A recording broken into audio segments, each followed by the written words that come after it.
Welcome, BBCers, to episode number 231 of the Broken by Concept podcast, the number one solo queue educational and motivational podcast.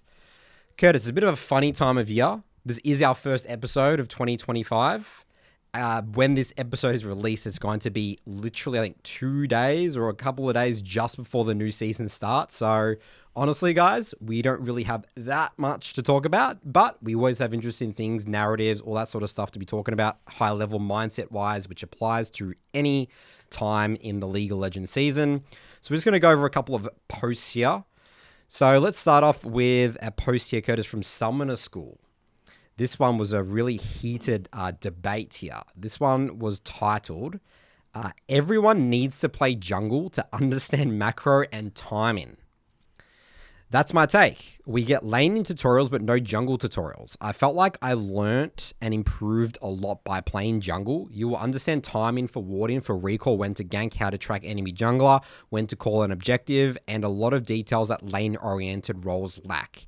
Do you think that everyone should try jungle at least a few hundred games? I will read the top comment here. So this guy says, all players should double in every other role. It does give you a more comprehensive view of how the game is played. Someone who spends time jungling will understand things like objective setup and jungle tracking much better. Someone who plays more ADC will understand more about team fighting and playing around late game DPS. Someone who plays top lane will understand more about side laning and wave manipulation.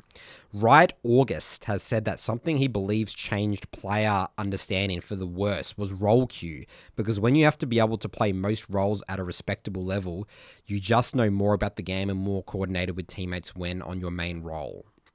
So my first thought when I read this, I always like to start with like high-level truths, right? So there is a massive amount of the player base that has never jungled and gotten to really high elo. That's a fact that exists. And they probably barely even played 100 games. So why is that possible to exist? You know, people always talk about, this guy's saying that understanding the macro and the timing. Is that saying to us that the macro, timing, objective setup, all this sort of stuff isn't as important to winning games as people might think? I guess we're talking about different ranges of elo here, but that's the first question that comes to my mind, Curtis. What do you think? Okay. So I want to start again, high level, like you said there. The first objective truth is that there are people out there, like you just mentioned, that got to very high rank, probably never played jungle before, right? But upon my observations of these particular players, let's say these players that got the elo through a very particular lens, what allowed for this was an intense amount of curiosity, an intense amount of competitiveness, and an intense amount of introspection about how they are contributing to or not contributing to a game. So let's take player A and player B. Player A is that person, like you said, that high-level player that's never played jungle, but they're hyper competitive and they hold themselves to a high standard. So for example, they may maybe fail to win this particular 2v2, or they may die to this particular gank, or they may fail to feel like they did enough in the lane, and they're going to start questioning. What happened? Why not? Why are these players that I'm watching are doing way more than me? Why did I lose this trade? Why did I lose this 2v2? There is this kind of innate, again, I would say their goal isn't to be curious. Their goal is to just get better at the game at whatever cost. So they just want to know the truth. They just want to figure shit out. So you're saying that they won't just question, obviously, their matchup or, just their opponent that they're versing. They're going to be curious and ask the questions and figure out the jungle without even playing it. Exactly right. So it's as a byproduct of putting themselves in a wide variety of scenarios. It's like, well, I want to shit on my opponent. And say it's a top laner. I want to shit on my opponent in the 1v1. But whenever I start pushing up, I die to this level 3 gank. Okay, the jungler's, 3 camp topside. How do I figure that out? Boom. It's not rocket science there. For them, they don't need to go through that, have 100, 200 games of jungle to actually combat that level 3 gank, right? Or that full clear gank, whatever the hell it might be. So there are those types of individuals. You get individual B that spends, time playing all these differing roles, all these different champions, but they're not genuinely curious about the game, and they're not really trying to understand why things pan out the way they do. And they might just play 100, jungle Shyvana games or whatever the hell it might be. Low intensity and not really learning much. Exactly right. So I do think there is an element of truth to this statement, in the sense that I do believe there are probably some 20%ers within the jungle role that can speed up your learning journey. But I think what's more important is, again, your approach to the game itself. And I view this as a bit of a, it's like a Band-Aid solution in a way for that, that lack of curiosity in a way. And I think that what's more important is actually playing a wide variety of champions and archetypes within your given role.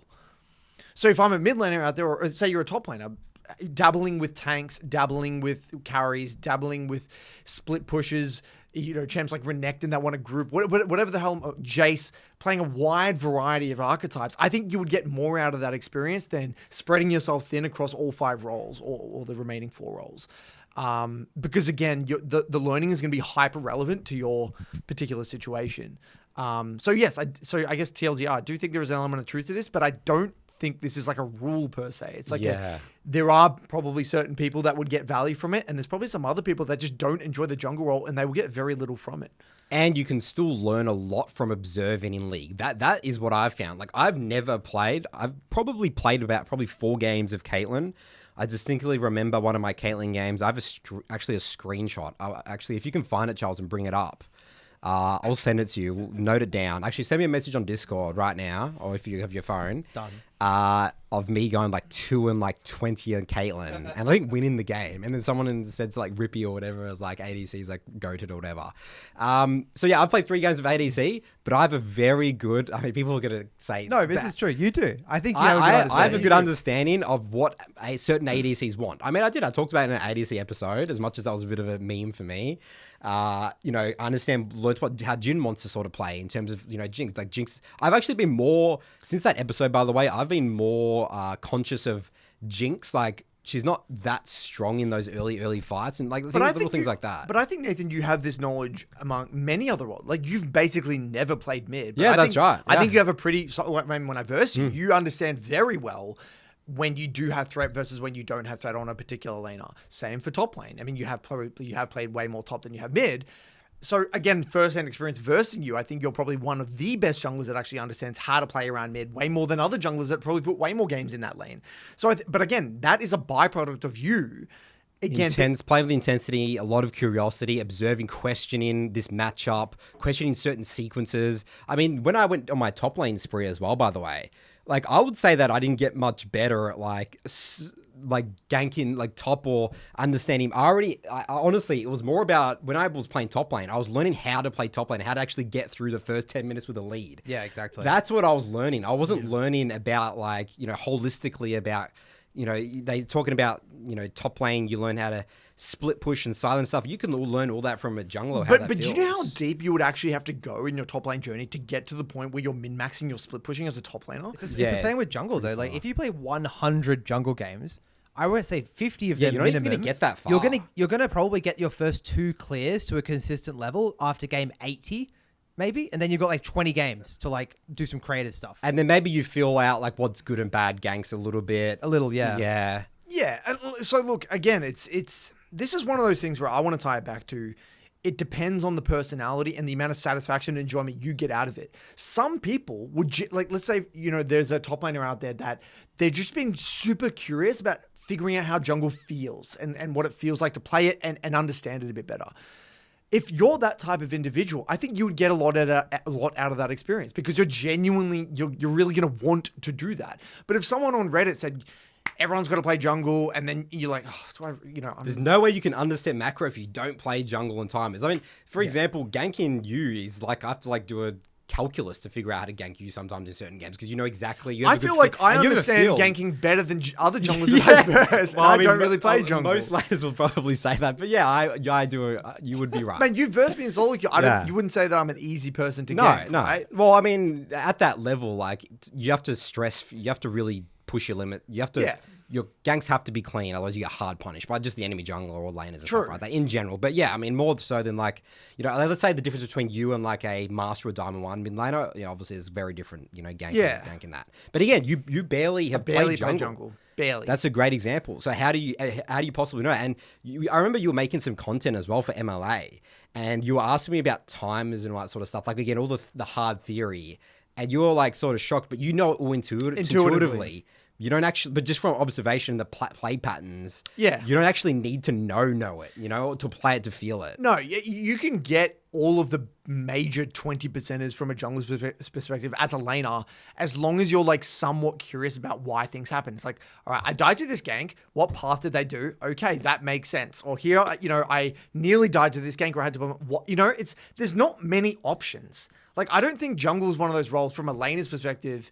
I think there's where the complexity of, I'm going to preface, I'm not a jungler, so, you're going to crucify me here, but I'll dig into your Curtis, don't worry. But I don't think there's actually many options for ganks. It's more options in terms of like what you want to do with your pathing relative to what the enemy jungler is doing. Like, I don't feel like as a laner, oh my God, they can gank me from anywhere. Like, no. It's like everyone's stuck to camp. You're stuck to camps and respawn times. And respawn times. So it's like, as a laner, I don't need to have a super sophisticated understanding of what you want to do. All I know is like where you're pathing to and from. Which general side of the map is he on? Yeah, exactly. Where's my jungler? Exactly. And if I know those two pieces of information, and roughly when the major jungle camps and then the major objectives this morning, like grubs or whatever, that's all I really need to know. Everything else of that is just champ to champ interactions. Like, how does my kit specifically interact with that specific jungle champion? And I don't need to play that champion to fully understand that. And then again, this is why I'm saying, like, I think, circling back, playing the game through many different lenses of classes, subclasses in your role. It's like, okay, I'm going to play a hyper mobile champion that's really hard to gank, like an Aurora or something. And then I'm also going to play a mobile mage. I'm going to play an assassin, playing all these archetypes. You'll get way more out of that experience and make you better at your role. So, and this is actually on the Riot August thing. I would I would actually say that I couldn't disagree more. Yeah. Actually, with his statement, in the sense that he was saying how there's something that was changed. When it was people were smarter. I guess I'm kind of inferring what he's trying to get at. Let's just read it here. He says, "So Riot August has said that something he believes changed player understanding for the worse was role queue, because when you have to be able to play most roles at a respectable level, you just know more about the game and more coordinate with teammates when on your main role." And I'm literally I have the polar opposite kind of opinion to that. I think we all agree on, we're all kind of against that, because I think, where you start to actually understand and broaden your view of the game is when you don't have to think about what you want anymore. And so, one thing I want to really, really push here, Nathan, and this is what I'm going to try and lay it out. I'm going to experiment here, okay, with a different idea, a different way of framing this similar idea. So, what happens in people's journey? They spend all of this time developing, like, let's say they put all these games on a champion. They start to develop champion mastery. They start to feel things out, right? And then they're thinking, well, I've developed champ mastery, but I'm still losing games. What's going on here?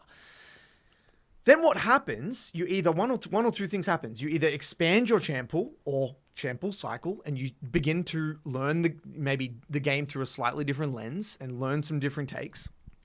Or you try to push your game understanding through that particular champion to try and learn more about the game through other people's view. Either way, what you're trying to do in League is you're trying to view the game through as many different lenses as possible, while also having a mental stack that is available to you to actually process or gather and process that information. So it's not good enough to understand something logically. You need to have a deep feel for it. So the problem with playing 5 roles and doing that whole thing is that you're not actually going to get to the point where you're feeling many of the concepts, because you just won't have the underlying muscle memory. You won't have the time of the day to literally develop muscle memory in all these areas. So what you're better off doing is being on the receiving end of a lot of these concepts, receiving end of a lot of these situations, and then at least you are getting a feel for this, but from the other side, the other perspective. It's like, I don't need to feel what it's like to play Rek'Sai. I need to know what it feels like to verse Rek'Sai. And I need to have the mental capacity and the mental stack available to me to actually think about that and put energy towards that, not only in game, but in the review. Yeah. And you have to put so much effort, time into just playing your champion just to get to a point where you can even have the luxury to think about Exactly right. Because you're getting bullied by your lane opponent. Exactly right. So I've when I'm playing champions that I have a lot of mastery with, when I'm versing you in solo queue, Nathan, I'm only thinking for certain parts of my lane. I'm only thinking, where is Nathan going to be? Who's he going to gank? Where is he going to go? Because he's playing Rek'Sai, and I'm in a mobile mage or something. So I'm literally allocating a lot of my mental stack towards that. Now, every single time I do that, by the way, in game, my level of understanding of Rek'Sai gets better because now I have better quality learnings to review in the post game. So if I have this hypothesis in game, I'm like, well, Nathan's done this. He's probably going to try and gank me over Raptors here, and he doesn't. And he goes somewhere else, I can now actually in the review be like, you ask why? In that moment, yeah. But I can't even begin to have that learning if I don't have the mental capacity to even think about what your path is going to be. So this is what I'm saying. Learning is this really in League is this really kind of, you got to have the feeling and you got to develop that muscle memory to allow yourself to conceptualize these things. So I think that I see where this post is coming from, but I think they're missing the key. It's a little bit theoretical, I think. I think it's just hard as well, what you're talking about in terms of like playing. Because where you say it, Curtis, when you say, I'll play the game and I'll play my champion and I'll have mental bandwidth to think about other things. That sounds easy, but the problem is that if you improve at the game, your opponents get better, so your mental stack is full more, and then it becomes hard again. And then you got to start again from scratch. It's a vicious cycle, and like it's never ending because... Yeah. Every single time you learn a new champion, it just resets to 0 again, for the majority of the time. And people think it's only for like super new players, this concept of mental stack. I remember I was playing some games in the Discord, and people were surprised at me talking about my mental stack during the game. Like, oh, Charlie's struggling with his mental stack playing these champions. I'm like, of course I fucking am. Everyone is. Everyone struggles with their mental stack. It's like people still disrespect that as a concept, that you can't like be all omnipotent and just see everything on the map. And like, obviously it's hard. That's the game. That's actually crazy when you think about it, that people view the mental stack as like as a beginner or low level. It's everything. That is the game. Yeah. That is the game to the highest level. Yes. That's what League is. It's the test of the mental stack. The analogy, I remember there was a video I watched from some dude. He's saying, in regards to gym, he's like, you get stronger, you put on more muscle mass, but your muscle actually weighs more, so it's harder to lift things in a way. So there's another level that way. But you would think if I'm gaining more muscle, I would. But if you're literally in certain movements, if you weigh more, your body is you're adding resistance by simply weighing more. So I think that's just in League, I think that's a really important reminder, and I think we need to come up with some sort of a metaphor or analogy for that particular thing or that concept, because it's something that flies over people's heads. They think it just doesn't apply to me. It's like, oh, I'm Diamond. Yep, I was going to skip this part of the podcast. People think they know how to play their champion, and they think they know how to like play in flow state, but most people just haven't felt it before. No, there's so many levels. What it really is, actually, I believe, is that they feel like when you're playing League and you're on the solo queue journey, you're only thinking about you and yourself on this journey. You forget that not only are you improving, everyone else is improving around you. So as you're getting into other games, you're not thinking about, I'm probably versing better players. You're only thinking about, but I've learned these concepts. And that's fine, right? You shouldn't be thinking about other people's learning, but you do need to be aware of the fact it's like, if you've learned things and you're still struggling, that's okay. You're always going to be struggling on your journey. That's no other way. This is a bit of a tangent, I guess, but this is an interesting concept from this comment here. This classic Arugula 3826 says, I remember they were going to have separate elos for the role you queue as. So you could be diamond jungle, but like gold mid. I wish that happened. Would love to play around different roles without being a smurf. Is that possible? Nah, that wouldn't be possible, because again, you could switch and all that sort of stuff. But it's very weird. But it's interesting. I mean, that does exist. You can be a diamond jungler, or you can even be diamond level with one champion, then you play another champion, you're like platinum. Well, the reason this is a very theoretical or complicated concept is because, Nathan, let's take you for example, right? Yeah. Okay, you not only have Nathan Garen, is that what we're talking about? Well, no, what I'm going to say here is my Nathan emerald level Garen. Okay, let's say you have different levels of mastery on your champs alone, right? So your Rek'Sai, comparatively to your, let's say, If I was playing Elise, Italy. or any of your champs, right? There's differing levels of mastery, right? Some are more extreme than others. Okay, so you've got that, right? You've already got discrepancy between your champions and how that affects your rank.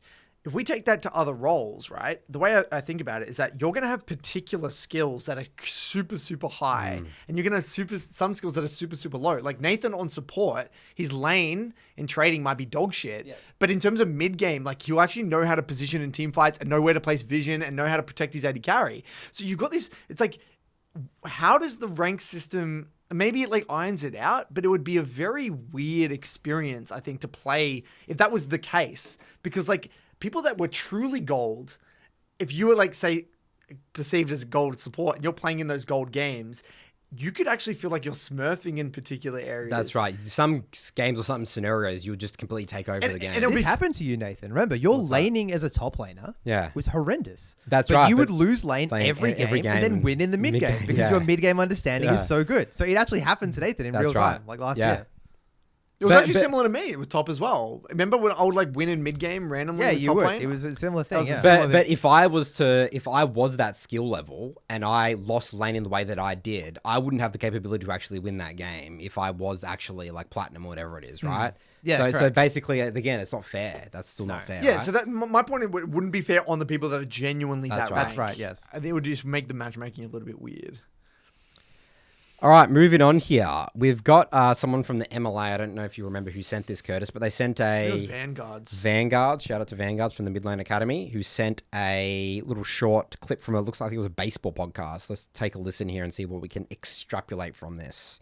So this was from, I'll just pitch in Ninja, Rob Friedman, and the caption here says, Greg Madux, I'm probably absolutely butchering that for the baseball fans, says this is the best pitch he ever threw and how he waited 6 years to throw it. And this is the full story. Let's take a look. Here it is. 1-0 game, the Braves. Bases loaded, Giants, bottom of the sixth. Full count, 2 out.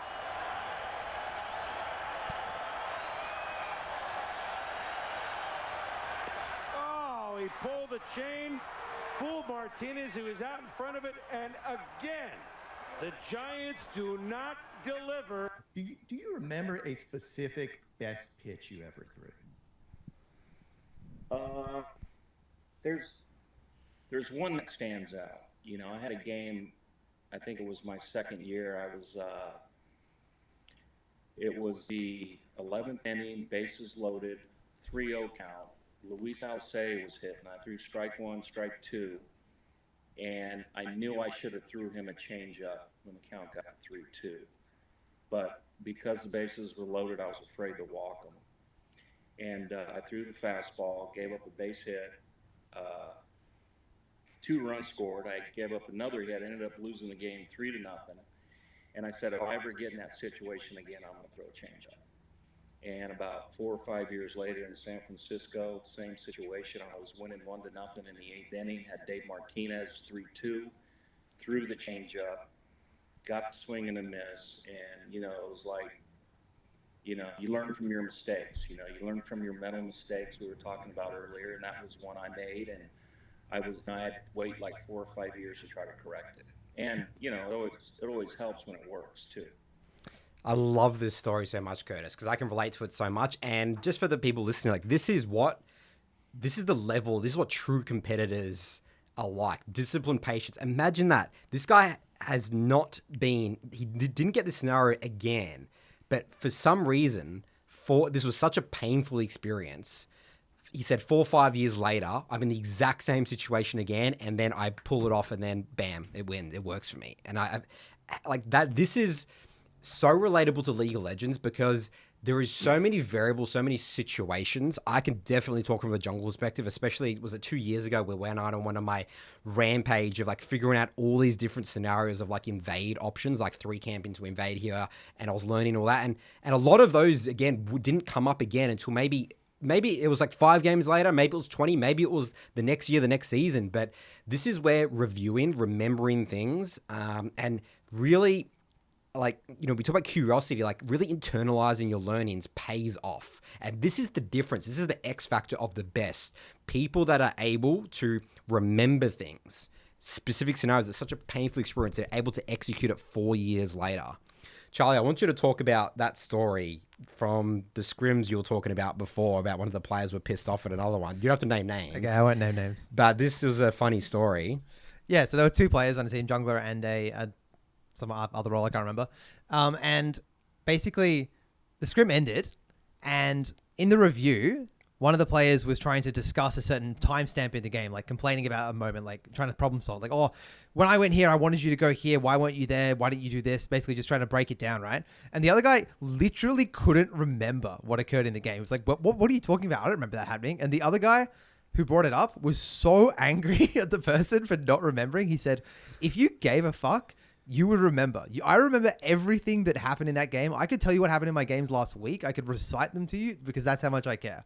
And yeah, this was a very good player talking about this stuff. And yeah, I think it's really important. I mean, everyone has key moments in games that like they can remember, right? Like, and this player wasn't just angry about that game. He was it was a constant issue throughout the year. Yes. As well. It's like, why can't you remember things? Like, this sequence happens again, you make the same mistake again. We literally, like, why can't you remember? He was really frustrated by it. It's funny we bring this up because I actually get this question a lot. Like, they say, Curtis, I feel like I can't remember what happened in the game. And look, I typically say it's okay, load up the replay and hopefully... I mean, it can be hard sometimes. I mean, games go for 35 minutes. Sometimes I don't remember what happened here. I don't remember everything. I'm not going to say we sit here and remember everything, but I would say I have an idea of some key moments. I'll miss some things, but for the most part, I know there was a few things that I wanted to look at. But there are some clients where they just have no memory. Like, the game is just vanished. Now, look, it could just be, I've thought about it. I think it could be that their mental stack is so engaged. They're so overwhelmed by the game. Like, they literally... They're trying to take it moment by moment. It's just so overwhelming. Exactly. Moment by moment. It's like, this minion and that. Or this team fight. This team fight's such a big deal. Oh my God, they're never actually projecting or trying to understand what's going to happen next. So again, you're just reacting to everything. And when you're reacting to everything, you can't really remember because you're so engaged, right? But I also think there is a different type of person that just... they're not caring enough about or actually internalizing the quality or the severity of the mistakes, right? And and this is, I guess you're spot on, Nathan, there's certain competitors out there, they just really give a shit. They really give a shit when they make a mistake. They know. This is what makes a competitor. That's what this is. I think, we've spoken about the talent thing. I believe a big portion of the talent aspect of these players, the best players in the world, is that they just care so much.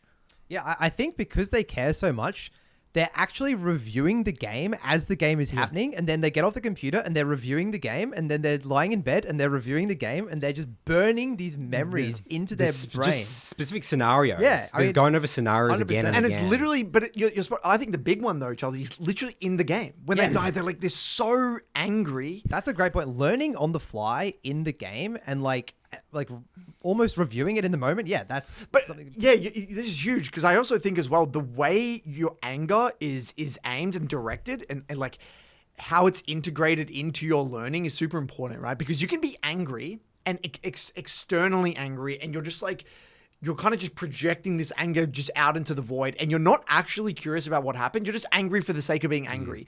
But you can be pissed off that something happened, but you're like, I don't want that to happen again. Like, oh, why? How did I die here?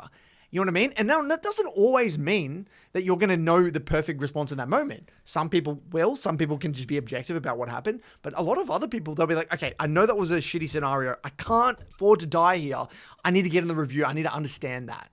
And I think, again, that you're spot on. That's another layer, I think, in that whole talent conversation. Now, this is going to be a question now from the audience, Curtis. A big part of what we talk about in this podcast and playing high intensity is being able to move on fast. And suddenly now Curtis is saying, you got to be angry, you got to be pissed off, and you got to think about this mistake. And then, you're going to be thinking about that, and then you're going to start screwing up later. That is actually how I've learned. I've probably thrown away so many games thinking about how to problem solve, like made lots more errors, how to problem solve that one moment, and even mentally checked out, like definitely. but my learning in the long run has helped me more. Yeah, you're in a investing way. in the long run. I mean, it's you're investing playing in the for the long run. review, Nathan. I'm playing. That's what Playing it for is. the review. But You gotta, it's like, get it. It's like both. It's right? both. And I do. It's not like I do that all the time. It's No, emotional regulation and it's giving a shit. Like Yeah. you need to have both. You need to care, and you need to really want to learn, and you need to want to not make that mistake again. But you need to have enough emotional regulation to be like, you know what? I still got a game to play. I can win this game. You know, you may not be 100% intensity, but you know, let's have a crack here. Make them sweat for their LP. So you got to have both. Like you got to have the emotional regulation, and you got to have like the care. Well, there's a I don't difference think you need between to have both in the one game. It can just be spread across many games Right. for your journey. In I the think big as well. picture. Yeah. In the big just picture. throw away that game. Think about the learning. It's completely fine. Like I'm not saying to completely give up. Like, but you know, at the end of the day, people can play like an autopilot their level for certain periods of the game, right? People check out like no one's playing high intensity every single game, like perfectly. You know, I saw this really funny post this morning in the Discord. He said, I think it was Price or one of them. He said, basically he was getting really angry at like losing to someone that was high elo, and I think they were playing maybe I think he was doing 1v1s with a high elo person, and I think he might have been like gold at the time, and his friend was diamond, and his diamond player said to him, he said, "You do realize my character has the same stats as you," right? And like that for him was that epiphany, that moment where he's like, wait, it's just the player. Like, it's just the player. It's not the like, you can get so in your head thinking that they're doing something so crazy different, or the champion just does more damage or whatever the hell it is. It's like, no, they're just a better player than their inputs are just different. They're able to utilize the tool better than them. Exactly. It's the same tool. It's the same tool. You have the same stats. Like, at the end of the day, everyone's level 1 and level 2 and everyone's level 3, and people come back with pretty much the same items on basis if they're 0-0. But I remember vividly getting so, like, back when we versed Chiefs back in the day, like when I was like, must have been 2015, 2016 or something like that, right?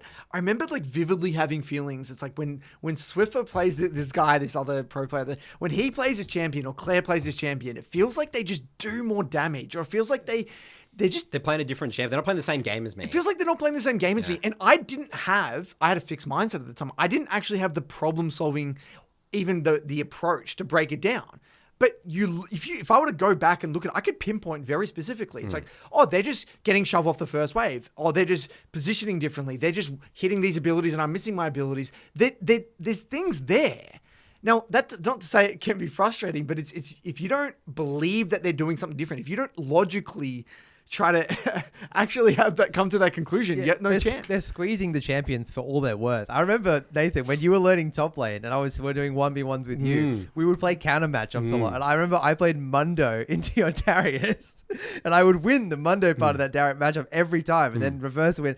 And yeah, we're playing the same champs, but it's just like, you can actually get way more out of a champion than you realize a lot of the time, which is why I'm like, even you, Curtis, as a pro player back then, you were still you're scraping the surface. Confusion, right? You were confused. Well, how is this guy doing this much damage? And still happens to this day, right? I mean, I heard an interview the other day with a pro player where he said that Ruler, like he does more damage on Xayah than anyone else in the world. It probably is true.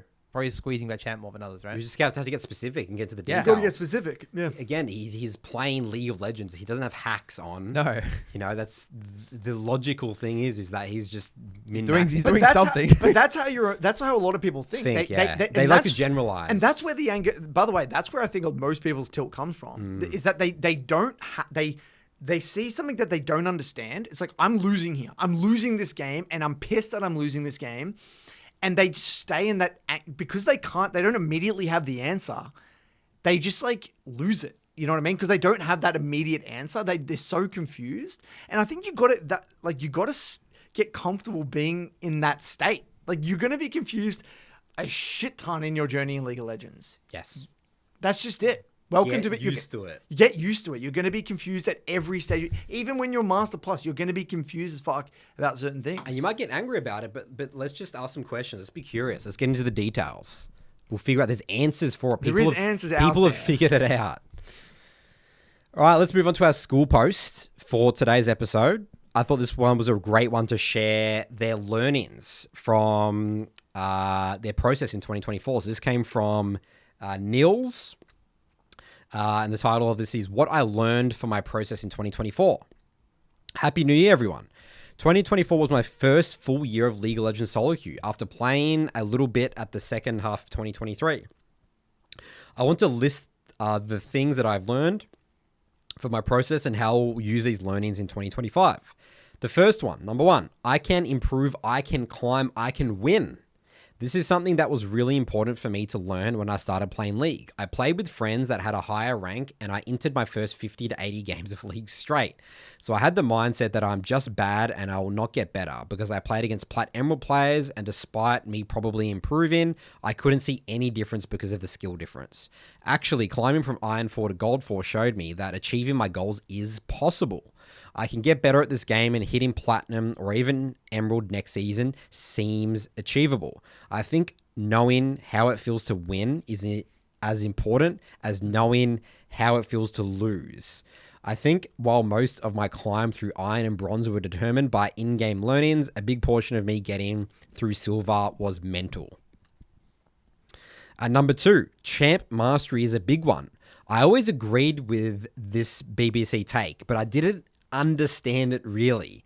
In Split 1, I played a lot of different champions, and at the end of the split, my win rate on every champ besides my main was below 50%, and on my main it was 60%.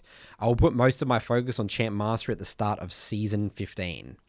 And number three, approved champs are a game changer. Another thing I had to learn the hard way. My main was Yone from the very first week of playing LoL.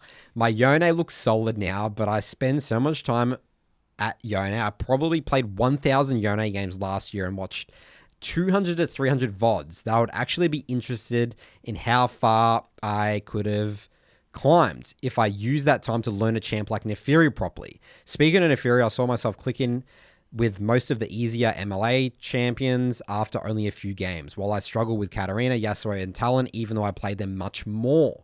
Till I hit Platinum 4 next season, I'll only play approved champions. I love this post, Nathan, because it really touches on what the journey is going to be like for most people. And what I love about this, I couldn't agree more with feeling a win. Really winning is important. It actually is important. And you know, what do you make with that? I don't really know what to make with that. But I feel as though even in my journey, you got to really count your wins in a way. You do. You got to give yourself a pat in the back. It's easy to focus on all your end of review mistakes now that you're fucking up and stuff, but you do need to know what it feels like to win and appreciate and also that. appreciate and be like, you know what? I did this. I did these things, and this actually put me in a favorable situation, and this is what got me to this win. But I still want to get better. Yes. But that is really, really important. And also, I think as well, Nathan, the second one is probably, I would say, one of the biggest aspects of this podcast that I would say is a bit of a conflict point, right? Because we get haters all the time that think that what we talk about here is absolute bullshit, and we got people that love what we say and they got a lot of results. The big one, and I think the reason there is a big divide, is that these people who argue or I guess think what we say is bullshit is because they haven't felt champ mastery. Yeah. Well, when you say bullshit, you say everyone sort of knows how to play champs. Champs have 4 abilities. How hard can it possibly be? And they might get 50, 60 and the games. fundamentals of the game and all these concepts, all these advanced things. That's what gets League people is a climb. strategy game, not an execution game. Yeah. Exactly right. And until I love his response, until you actually feel it, until you actually be like, wow, I remember 50 games ago, I was never doing this, and I would have lost in this situation. I would have lost this 2v2. I would have thrown this ability specifically at this moment instead of this moment. When you start to really get into this, recognize how those small differences are adding up, that's when your mind is like, what if? What else is out there? Because you start to be like, how can I be learning more about the game from game 80 to 90 than I was from game 10 to 20? How is that possible? And you can't, that happens all the time. And words just don't do it justice. Nothing we say on this podcast will ever allow someone to fully understand that concept until you feel it yourself. And we're going to say that to the day we die. This is one of the most important aspects of this podcast. But until you feel it, you're going to think it's the biggest crock of shit. Because it's what it sounds like from the outside. don't know what else to say. That's really what it is. And I love that he had that experience. He's made that connection. He really understands that is what the game is about.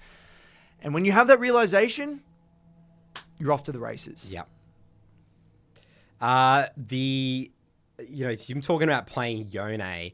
There's just so many people out there that are just playing the game on hard mode. They just really are. Starting playing against Platinum Emerald players, smashing 1,000 Yone games. That is the hardest of hard modes, right? Yeah. It probably doesn't get any worse. Yeah.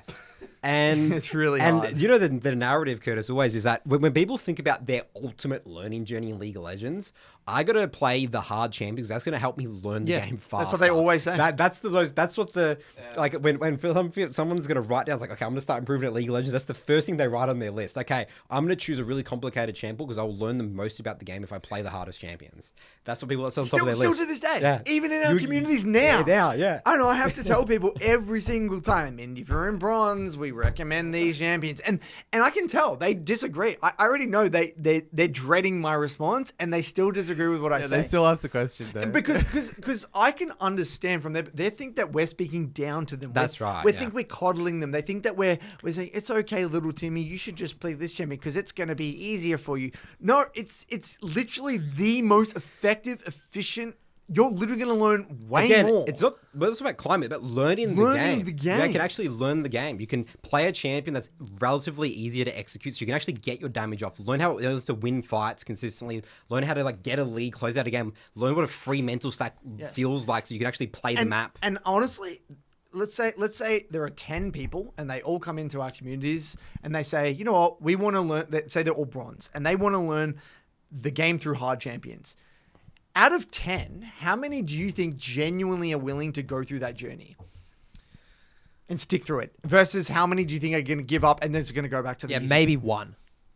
Yeah, one. Yeah, I'll say about the same. There's probably only one out of those 10% of them that will just brute force. They will brute force it, and they will go to the ends of the earth, and they will genuinely have fun losing like 100, 200, 300, 400, 1,000 Yone games. Normally it's because they have an affinity for the champion. Like I'm thinking with AD carry, it's like some people play Nyla or like Zeri and like Iron, and they just love the champion. They love it. That's the reason they play the game. Yeah, exactly. It's literally the reason they're signing up for it. But most of them, they just give up. Yeah, exactly. They give up, and that's it is what it is. They had like we can if they want to do it, they want to do it. But we're going to save you a lot of pain, and you're going to learn the game way faster, and you're going to learn everything you need to learn just following these much more simple reference point champions. And you're not losing out. If anything, you're actually learning the game faster. That's important, yes. All right, mailbag time. Away we go. Welcome back for Nathan's mailbag. Jingle, jingle, jingle song. Alrighty then. Our first question here comes from Tanoshi. The title of this email is Helping a Good Player with Bad Narratives. In brackets, my sister. Hi guys, I'm EU West Jungle, hovering around Gold 1 to Plat 4 this split. I have a younger sister who before this year never took her rank seriously and was hovering around Silver. One split ago, I did a long coaching session, if you can call it that, where I told her everything I knew about the game and playing support. I was mainly support from season 11 to season 13. And after that, in around 200 games by the end of the split, she reached Emerald 4, spanning Hui support and some Lux here and there. This split, she got really tilted by the rank changes in the start of the season. Right now, she's stuck around Gold 4 and suddenly got a lot of very bad narratives about how it's always her team's fault, started swapping roles a lot. When I asked her about what she thinks was different in this split, she tells me that she feels like the game was very easy, and in every game she felt like she had control and knew what to do, and she absolutely does not want to swap off Hui since number one, it already worked for her before, and number two, she loves the champ way too much. How do I help her? I don't feel confident in my personal league skill to do more coaching since I'm not much higher than her right now, and I feel like all my attempts at beating those narratives are failing. Thanks in advance, Tanoshi. It's a bit of a tricky one. I mean, look, this podcast and everything that we say, we can't help someone until they want to be helped. The old adage, you can lead a horse to the water, but you can't force it to drink. Yeah, exactly right. So, if she is ready to learn and she wants to learn and she genuinely wants to improve at the game, I guess where you would probably start is, starting to break down, start with the first 8 minutes, really. I mean, that's where you would probably start. Start breaking down your first 8 minutes, start taking a look at your lane, start questioning, are you fulfilling your champion's identity? Are you playing your level 1 correctly? How are you positioning level 1 and starting to really get into starting to develop a consistent first 8 minutes? If you feel as though you're limited by how much you can teach, getting even, some coaching, even just for a month. You don't have to, get a shit ton of coaching. Getting 1 or 2 coaching sessions, getting some direction can go a very long way. We have Coach Cupcake in the Support Academy, who's an excellent coach. He can get you on the right track. Yep. Can't go wrong with that. And then outside of that, narratives. It's just about, okay, look, there's 2 ways, Nathan, about addressing narratives. You can start to dive into those stage 4 issues and go through those 5 whys and start to really get into the weeds of why do you feel like that way, developing a growth mindset, changing your language, etc. You can do all that. And I'm not saying you shouldn't, but I think there is another way, which is just simply get into the details and get better at the game and get into the details, review, champ mastery, watch other people's gameplay, find another high-level way support player, study their VODs. What are they doing with their abilities? How are they positioning in lane? What do you notice as key differences? And just go that way. And a lot of the time, feeling improvement and getting into the details solves majority of stage 4 issues. So that's where I would start. I would exhaust that option first, go as far down that rabbit hole as you can. Then if you're still running into roadblocks with your mindset and approach to the game, that's where you might want to maybe start doing some introspection, getting into the 5 whys. Why do I feel like this way? What is causing me anger? What is causing me tilt, et cetera, et cetera. This is a great example, and I would be telling her, she's not alone. People peak all the time. Things just click. It's people in the right mindset, and then they go down a lot. And Wei got nerfed, I believe, as well, by the way. So Wei did get nerfed. So essentially what's happening here very logically, so we're talking about this new split, right? So Hawaii, support, great. Got a bit of nerfs. Also, Emerald 4 was not the same as Emerald 4 last split. Yep, exactly right. So, Gold 4 is definitely quite drastic. But, you would expect if she hasn't improved at all and she just thinks she's going to keep climbing, it's just not how it works. Also, Emerald 4, remember, you're getting to very competitive level of the game as well. So, laying out the expectations, like asking her, what actually were your expectations? Did you just think it was just going to be smooth sailing? These are the factors. And you paint an actual storyline, and this could be the case. She peaked Emerald 4. She wasn't actually an Emerald 4 player. Maybe she was a P2, right? Let's just be generous. That's right. P2. The rank system changed. That now on the new P4 thing is gold probably 1? Gold 1, probably, I would say. Yeah. And then you tilt maybe tilt 200-300 LP. It's very, very easy to get to gold 4. It happens fast. Yes. Happens very, very quickly. Yes. And not to mention, again, way adjustments as well. And the meta changing, her being stuck in La La Land about how the game hasn't changed. It's very easy to go down, a little bit of LP. So, again, bring it back to... Okay, step number 1 always in this situation, guys, and this is for everyone listening. When you ever feel like you're in a hole, you must accept the rank that you're at.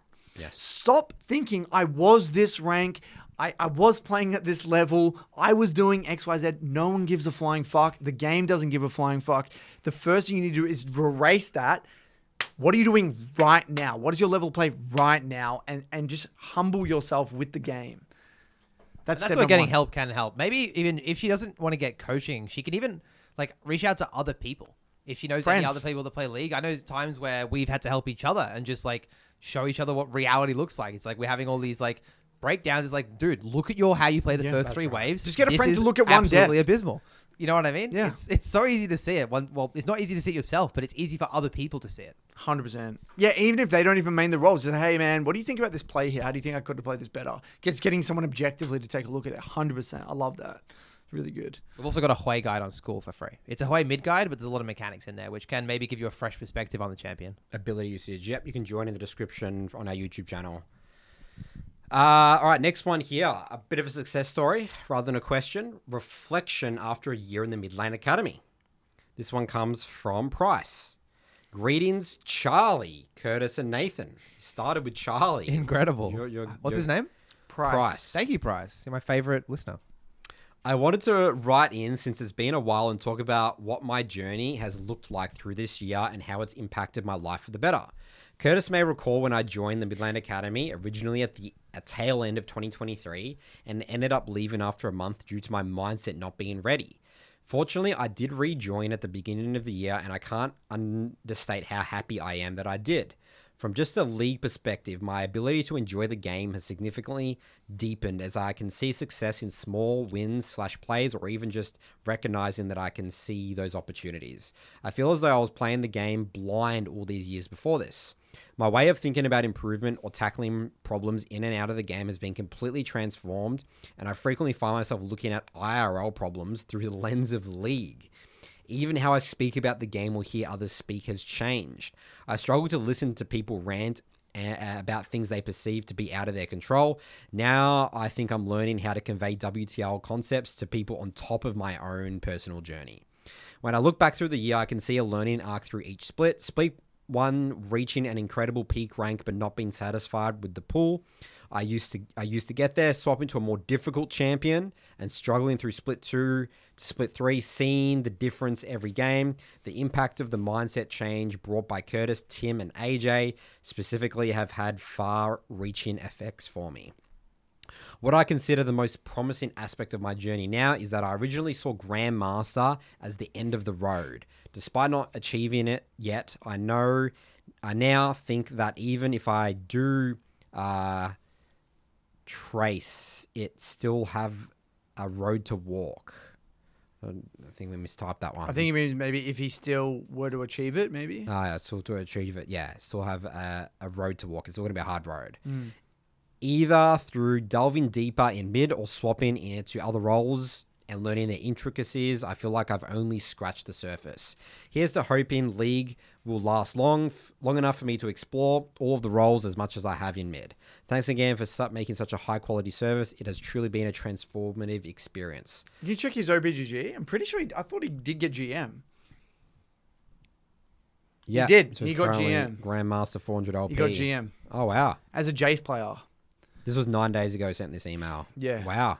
So, yeah, Price is a great example of someone that, you know, it's a very common experience, by the way. People come join the MLA. They get this reality check about what they need, like what, you know, I guess the mindset shift that they need to have. And because a lot of the time they come in and vent, right? They say, oh, I had another bad teammate, another shitty champ select. Or the mindset can sometimes be is they come in to get coaching and then like sort of self-sabotage subconsciously, don't improve to be like, okay, coaching doesn't work better. Okay, it must be my teammates. It's sort of like the final push. And when they get called out, because like we in the community, as soon as someone vents, we just say, none of this crap. You can't do it. Yeah. You get a warning. Like you just get done. You just can't handle it. People can't handle. See you later. They just can't handle the shift in the mindset, and it's very common. And then they'll be like, okay, you know what I'm doing isn't working. I guess let's try it again. And then they come in and with a different approach, and they get results. And Price is a great example of that. And I'm incredibly impressed with Price. I could literally see his evolution by the quality of his questions.